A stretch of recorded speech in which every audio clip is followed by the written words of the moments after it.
All right, welcome to week 11 here in the fantasy football season. Sorry, no week 10 podcast, everyone. There was a work trip and the voice really wasn't great recovering from the flu. So that's okay. Here we are. We're back in action week 11. We've got Thursday night football underway here. Really quite a quick first half, if I say so myself. But really, let's get to the main act, the real reason we're all here tonight. Please, sir, introduce yourself. It's Eric Tights. I know for a long time in this league, I've been known as Tates, rightfully so. I've never corrected anybody. I've made a You're habit. still Tates. You're still Uh, Tates. Lowell, as the commissioner, I permit you to continue calling me by that name, especially since I have some of your draft picks. But everyone Hmm. else, I will need the correct pronunciation. I have to think about my kids, as my wife tells me. Got to think about the kids and the name. So that's my big announcement. I'm not here to talk about fantasy football. So. Right. You just want to casually drop kids plural in case people didn't know. You've already got one who I'm sure is, if it's anything like my toddler, just terrorizes your life at every turn, runs your household. How is the how's the process going there on number two? How's the wife feeling? What's your mental state? You know, Yeah, it's really how are hard things for me. looking? I got to keep drinking for a family of four, as I joke. While my wife stays sober and carries our child. She's 20 weeks pregnant. No, she's a trooper. It's a lot to, as you know, with your wife having had two, yeah, to have a toddler and a full-time job and be pregnant. It's a good number of tasks, whereas we men sort of have our piece, which is in many ways simpler. So no, she's doing great, all things considered, but it's hard. It's hard. Yeah. Yeah. No, it's definitely tough. We're come springtime, you'll be real I wouldn't say outnumbered, but it is as I'm sure Joe can attest, exponentially more difficult once there's two and you add the sleep deprivation and all of the other things that come with the baby phase. um, yeah, so well we're obviously happy for you. I'm sure everyone else is. Congratulations. We'll keep an eye out when you get to those spring months, how I things are appreciate it. The first are first thing I'll trending. be telling is the group me. Forget about the parents. Got to get on the group me and see if anyone makes a funny pun or joke about the name or something. Yeah, got to get it out. So it's Yeah, good. exactly. I mean, you probably know you don't have to share.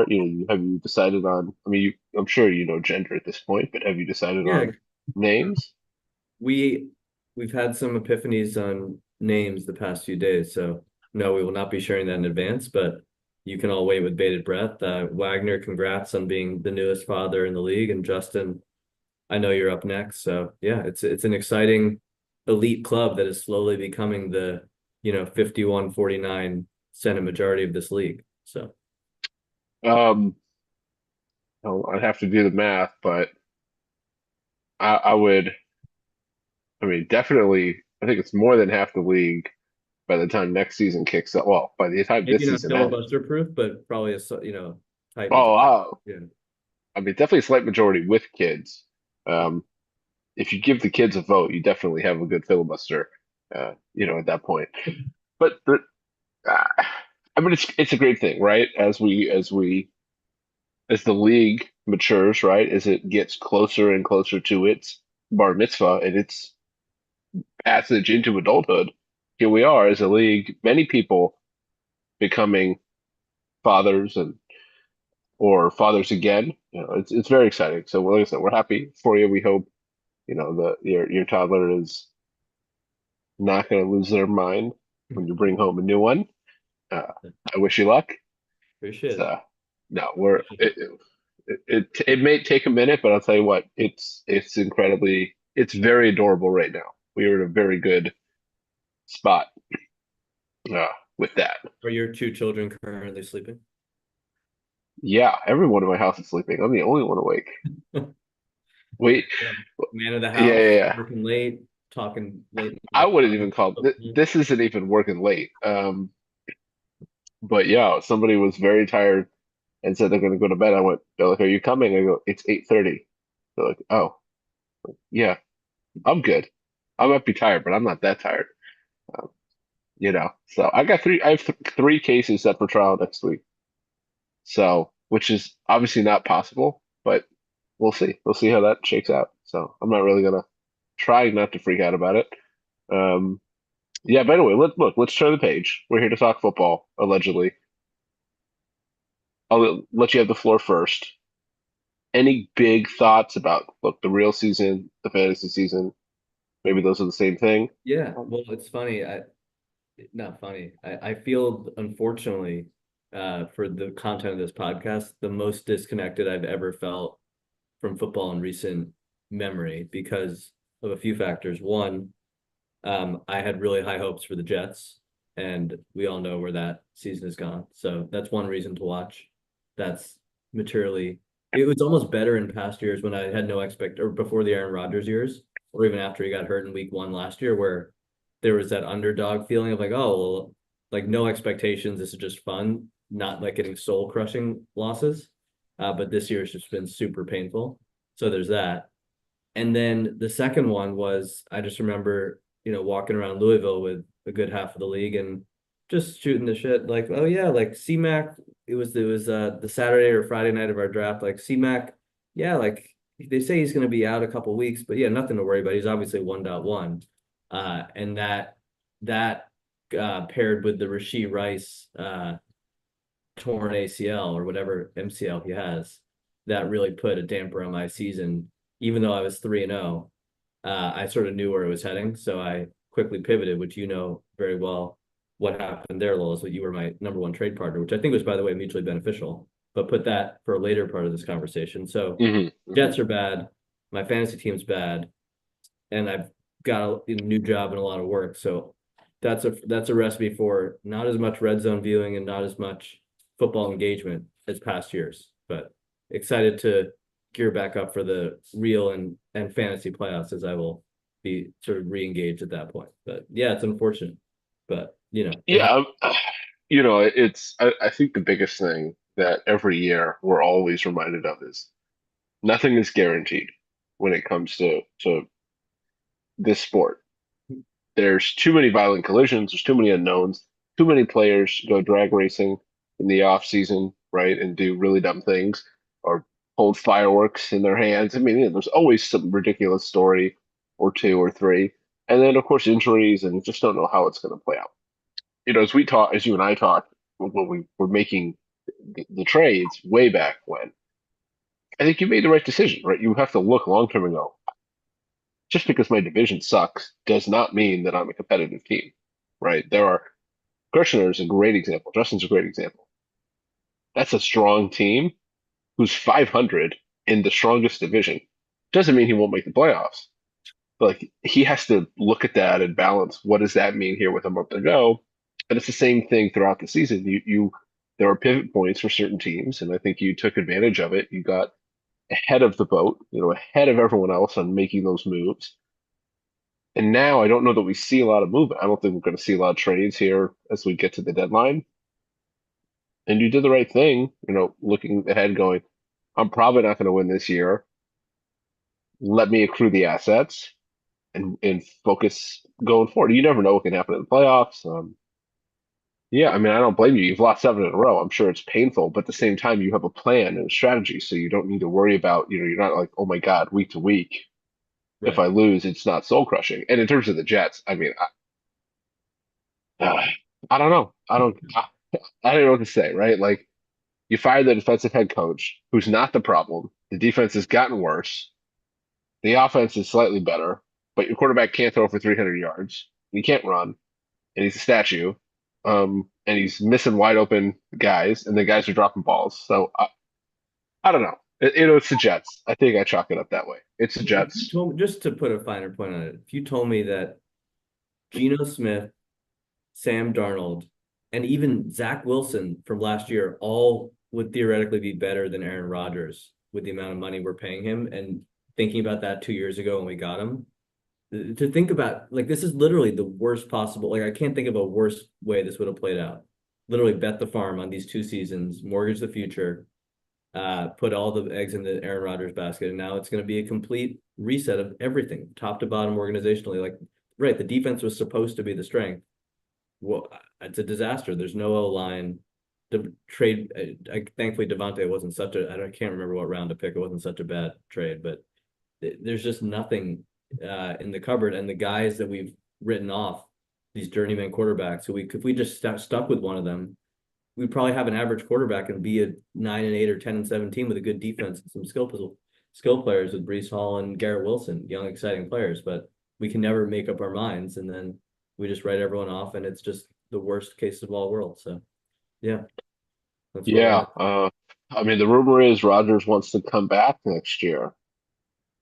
What's that? What's he have, a player option or something? Um, I don't know. that It's would concern me as a fan. I would Would be the assume you're going to have, I, I mean, you're going to have a new coach. I would imagine you might have a new GM. Um, if I'm taking that job, I think condition number one is, can I not have Aaron Rodgers? Can I have a quarterback who's, at least in his 30s, not pushing, getting closer to retirement age, than he is to being in his prime?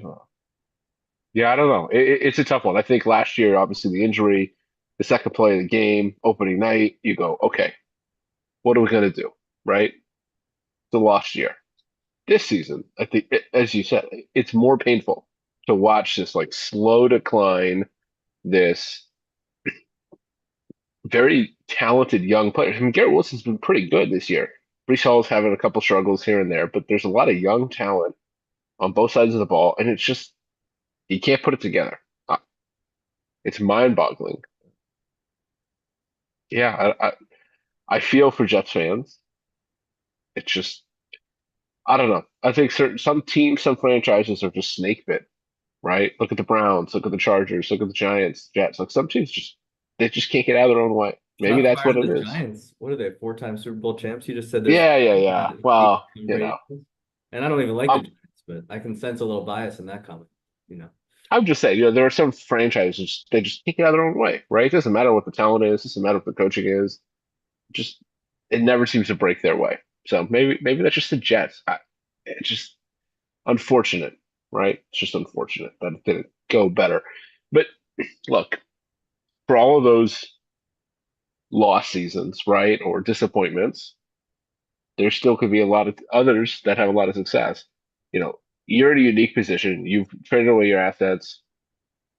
You're not going to be in the main playoffs, but the league's still very competitive. I don't know if you've been paying attention to the 8 teams that are all sort of fighting for playoff position. What your thoughts are as we kind of get really here to the last third. Got one more, we got one more week of out of division play, and then some of these divisions are really going to kind of beat up on each other, and that might be the difference here. I don't know if you've been paying attention to that, or you got any Yeah, thoughts no, look, looking at I've the been paying overall league. attention out of pure self-interest, right? Because as a seller since week 3, Hmm. I'm looking who's going to take Cortland Sutton, who's going to take the resurgent Mark Andrews. You know, there's still assets to be had on my team for a pretty nice bargain price. But joking aside, yeah, I've been following. It's really interesting. I do think there are a lot of teams that could win this year. Speaking of snake bitten franchises, well, I think, I hate to offend the commissioner's own podcast. I feel like your franchise, in theory, should win this year, not to put a, big target on your back, but I don't know. You are a little bit snake bitten. What's going to happen with your playoff run here? What are the odds? I would say you should have a 50% plus chance to me of winning the title based on your roster, but based on the juju, Well, I don't know. yeah, look, I think at the end of the day is I certainly like my team. I've got a lot of look, it's a very deep team. I think I got a great chance. I'm very much all in. I- Bodson's got a strong team. He kind of has a little more, I think, variability week to week. He seems to maybe a little more boom or bust. But I don't know. I think for me, it's what's the playoff path look like? I've tried to set it up to where most of my players have what would be favorable schedules in the playoffs. I kind of look, I already got 7 wins. I know I need probably one more win and I'm in the playoffs, and I'm not really going to worry about seeding. at the end of the day is it's all kind of a crapshoot. In reality, for me is I've got enough of a point scored lead in in terms of my division mates over Wagner and Richmond, where it's going to be hard for them to catch me. Um, Justin's really close. In that metric, he's slightly ahead of me by about a point, but he's two losses behind. He's got two more losses, so I'm not really worried about him catching and passing me for a seed. It's really, can I win the division? Can I basically get the two seed? Um, that'd be great, but if I'm the two or the three, I'll be okay with it. I kind of expect to be there. I think Wagner's, I've been saying it all year. I think he's punching a little bit above what he's really capable of. Um, the points for number is really not great. I like my chances. I would not peg it at above 50%. No way. I think Boston's a very strong team. In the playoffs, we've seen in this league, anything can happen. I know that firsthand. I'd like to sit here and think that I'll be there in the championship. I think my team should be, as long as I make the right start sit decisions. I've got three and a half starting running, good starting running backs. I've got two good, top five quarterbacks. I've got five receivers that I can start any given week and for the most part depend on. Um, and this week, making a trade for Pickens is really, kind of just another example of trying to get an upgrade, trying to just get just a little bit better, a little bit more advantageous schedule. I was not loving having two Jets receivers. Um, Devontae Adams are kind of trying to force feed him the touchdowns, and it's just not happening. So I like Pickens a little more there. Made that move, thinking ahead. I like my odds. I would say that if I'm doing the math on it, Bonds and I probably both have about a third, 30 to 35% type chance, I would say. And then I think I think all the other teams probably have roughly equal percentages of what's left there. Probably about each a 8 to 10% chance, just depending on how things go. That's how we look at it right now. But as we know, in this in fantasy, anything can happen, right? So I don't take anything for granted, but I am very much optimistic and hopeful. But I'm not trying to count my chickens just yet.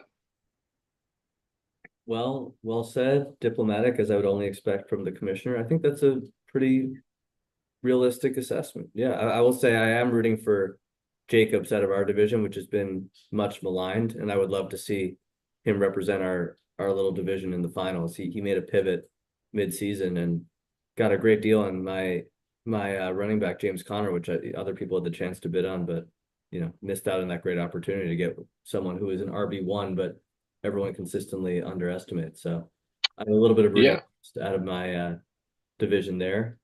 I But mean, look, I, Jacobs, you know, that's a good team, right? I mean, especially at running back. He's got Jalen Hurts, Kamara, Brees Hall, James Conner, Bucky Irvin is a really solid number four. No, it's definitely a little more hit or miss at receiver. Say Flowers, Devonta Smith, Khalil Shakir, Jawan Jennings. There's a lot more boom bust potential in those guys, but really strong at running back, quarterback. That I, I think what I've noticed, this has not been a season where you go into the year and everybody wants to draft the receivers. You see a lot of receivers go early or be keepers. Running back's really been the deep position. It's really where I think the teams that have loaded up on running back, I think, are in better positions overall. I'm glad that I've done that. Jacobs has obviously done that. I think those are advantageous moves because I think this receiver, unless you've really got a couple of studs, is just not dependable in the same way. That to me, that's what I would count on. So Jacobs got a great chance because Kamara could go off, Rizal could go off, James Conner certainly, is a workhorse if he continues to stay healthy. But as I mentioned, Watson is such a like wild card. He's got a bunch of quarterbacks that Baker, Kyler, those are solid choices. This week he's got to throw out Russell Wilson because his other guys are on bye, but he's got Derrick Henry, who's been phenomenal. Achan, okay, maybe not always what you want, but you would think we get better. Amon-Ra, AJ Brown, look, they both can go off any week. Drake London's having a great year. Kelsey's really starting to pick it up. it's definitely on paper a really good team. It's definitely weak at running back in terms of depth.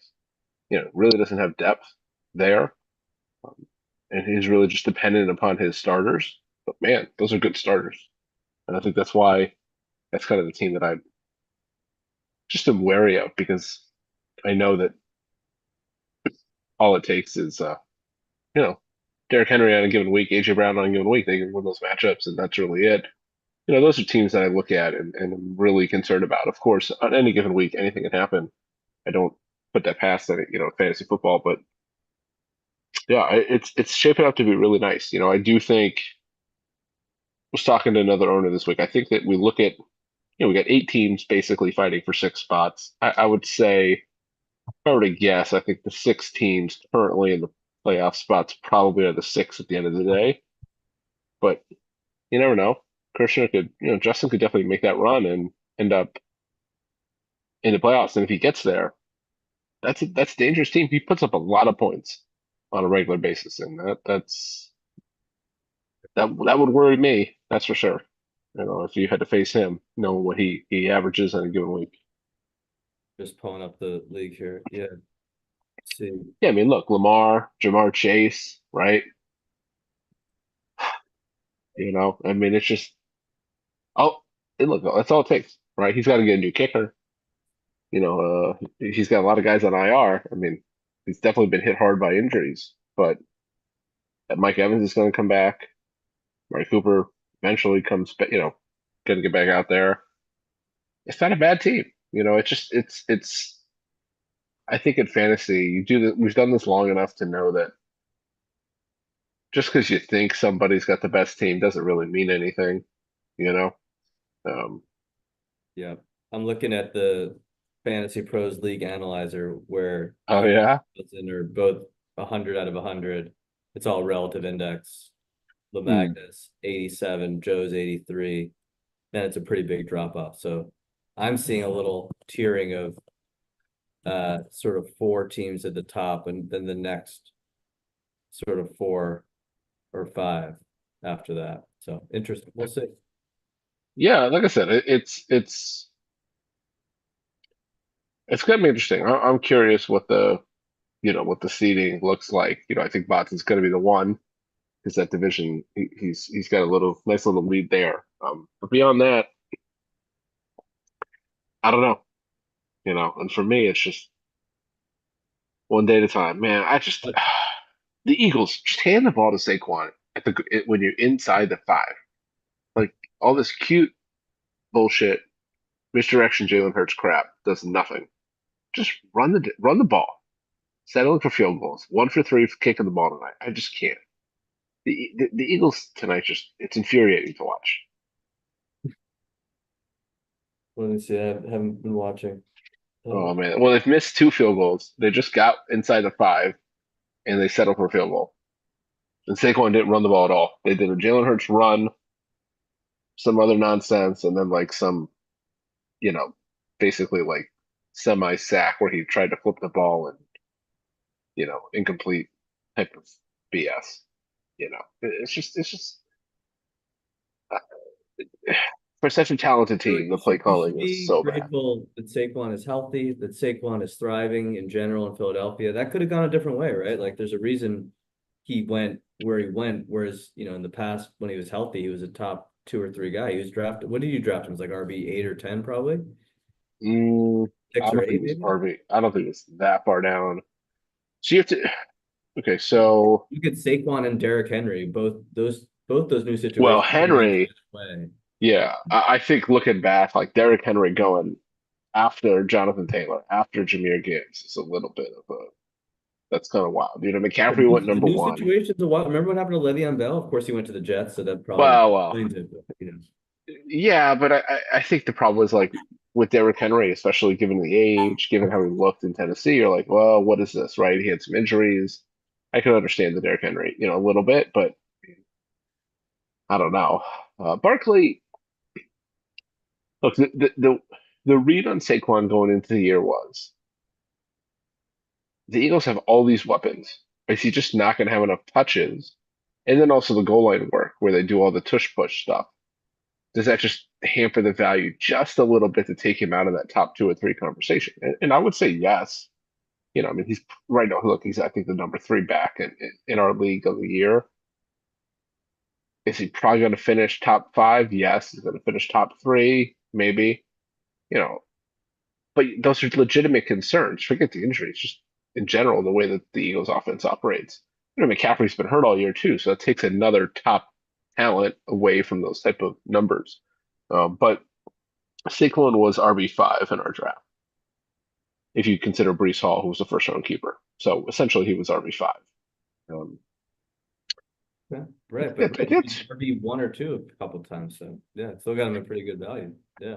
Yeah, I think the bigger, I mean, this goes all the way back to the draft, but I went into the draft really hoping Saquon was there. I hoped Bodson took AJ Brown instead of Saquon because I wanted to be able to get what I thought would have been a top running back. And I didn't want to feel like I needed to take a receiver or like I was concerned about reaching for like Derrick Henry at the sixth spot in the draft. Particularly because of how many receivers, top receivers, were keepers. I was really like, okay, I'm going to have to take AJ Brown if he falls to me, and there's no Saquon. Like, I just obviously Bodson went AJ Brown and made a very easy decision for me, but that's just how that goes. I think looking back, right, looking at the draft now, this is kind of wild. I have not really studied it, and I don't know what I forget Jalen Hurts went in the first round, and that's a little wild. Yeah, wow. I'd say Scratching. Jalen Hurts. I took Travis Etienne in the first round. What a brutal pick. And that was one I wanted Derrick Henry and one pick after Derrick Henry. What a what a downturn.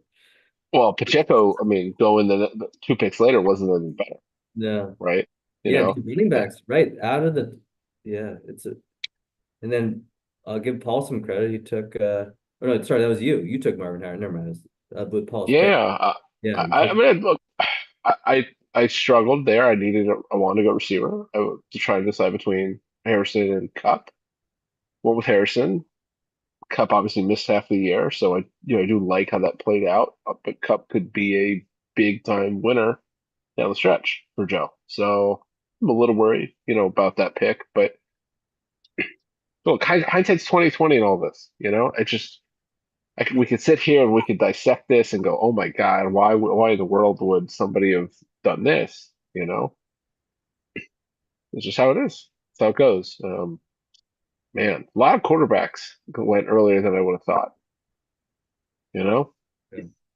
Has not been the year of the quarterback. I agree with you. It's been the year of the running back. it's in the other running back, right? I mean, Kamara went late in third at the end of the third round. He's been very, very good. Mixon's been good. I mean, Cook started hot. He's cooled off, but he's still, decent. I mean, James Conner, of course, always a solid value buy because nobody ever wants to take him high. But I mean, Arizona pounds the rock, gives him all the touchdowns. Bijan's finally turning it up. McCaffrey's healthy. I mean, it's been a running back year. I don't know about next year, but I wonder if how this year has gone changes draft strategy. Obviously, we're looking way out in the future, and that's a macro conversation. But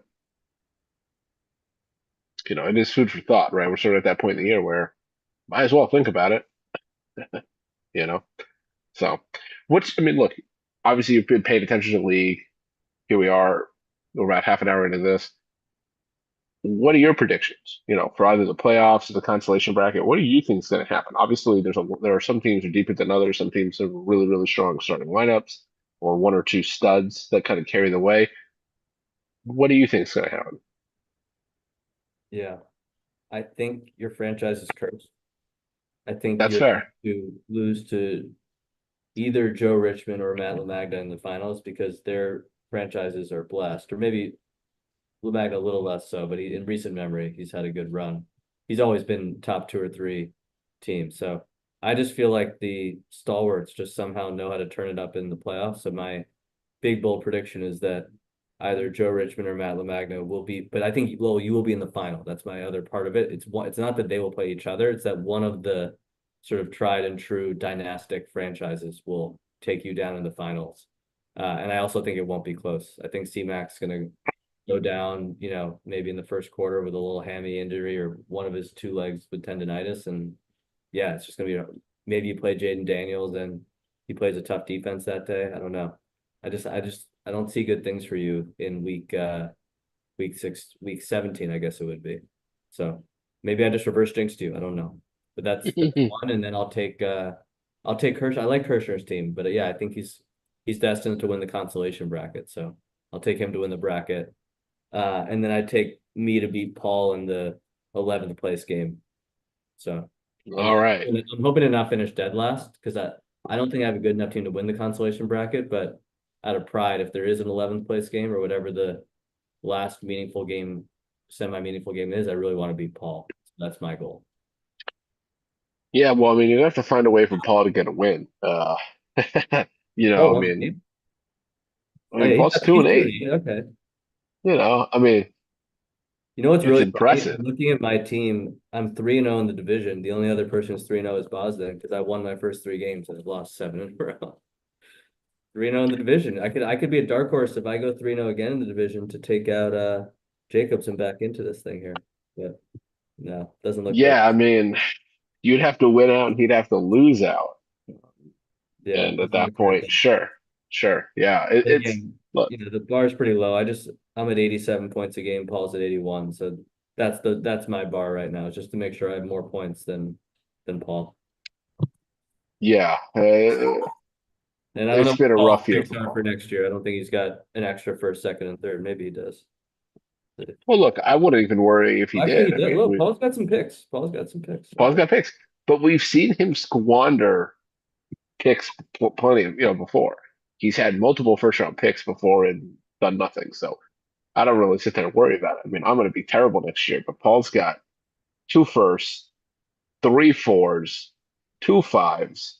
You know, Yeah. I mean, if Paul doesn't end up with basically a stacked team or a very strong team, that's going to be a little bit surprising. But it is Paul, so I don't know what will happen. It's interesting. I think with Kirshner, the problem for him is he's because of he's 5-5. You know, for Justin, he's got to find a way to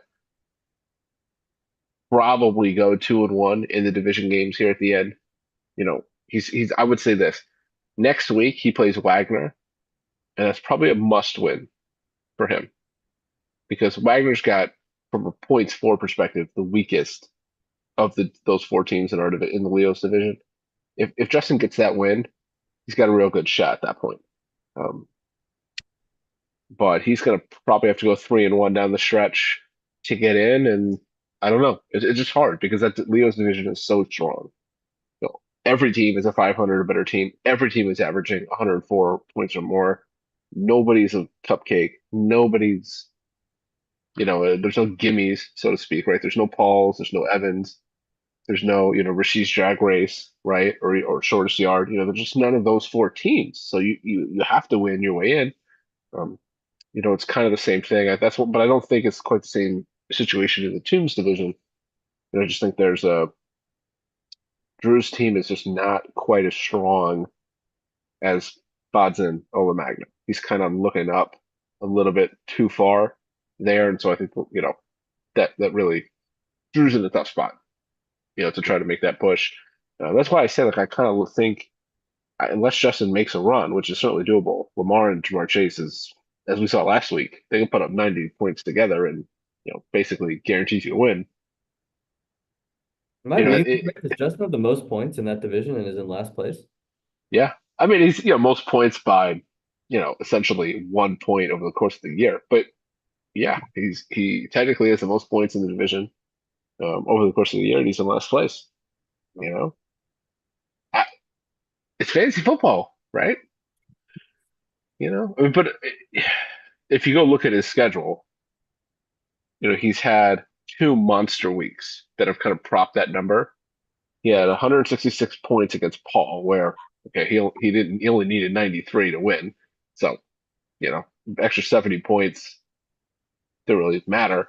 and then last week where he won by 90 against Evan. So he beat the two worst teams by a combined 160 points, right? Like that's where No, he's blown that margin up. this is where I think our analysis of the league can get flawed sometimes. I think we look so much at total points and average. You Hmm. have buys, you have injuries.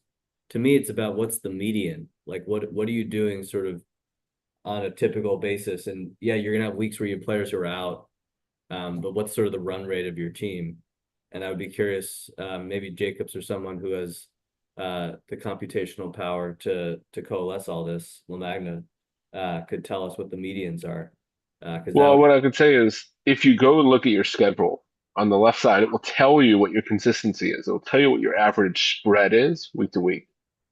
Justin's is 21 points, which they label as bad in terms of consistency. And I agree with you. I'm sure there's better analysis than that. So, but I agree with you. What's the median? What are we really talking about from a average standpoint? Now, you can also look at over the course of the season, or sorry, by week. It will show you on the schedule screen, what the median was for that week and where you were.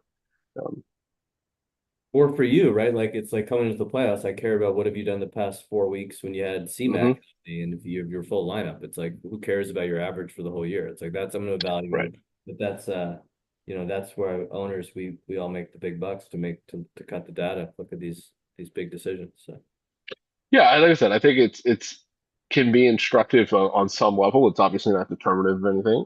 To me, it's like I said, if I look at Kirschner's team, the boom potential is really big. He doesn't really have bust weeks. My concern for that team is he pretty much outside two boom weeks, he lives in like the low 100 to maybe 110 or low 100 teen range, which is very good. It's not bad.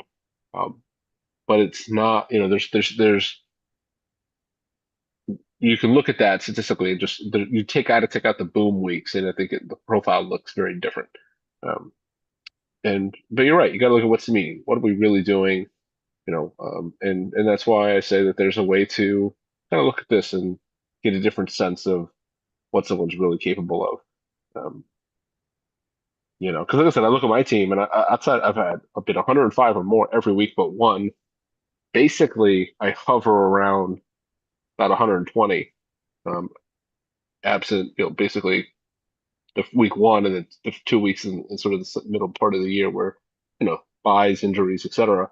Um, I kind of live in that range. So I like that. I like that I'm relatively consistent week to week, even though there's less boom potential, right? It's like, do you want to have a high floor or high ceiling? What matters more? Maybe it's high ceiling, but I got a high floor and I got to kind of live with that for now. So amen. anyway, sir, here we've been talking for a while. We both have small children, and jobs. I'll give you the last word before we sign off for our stream, and then we can keep chatting beyond that. But I'd like to give you the floor for the last word.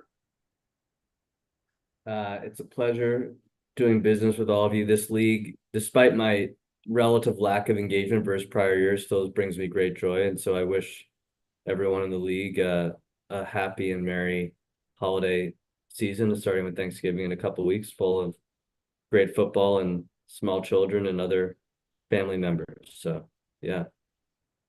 All right. Thank you. And we anticipate being back next week. And in 2 weeks, we anticipate having the guest should be in person. So stay tuned. I have a Tune in feeling I for know who that. that guest might be. Okay. We'll have to see, right? You might be correct on that front. So All right. anyway, Be well, sir.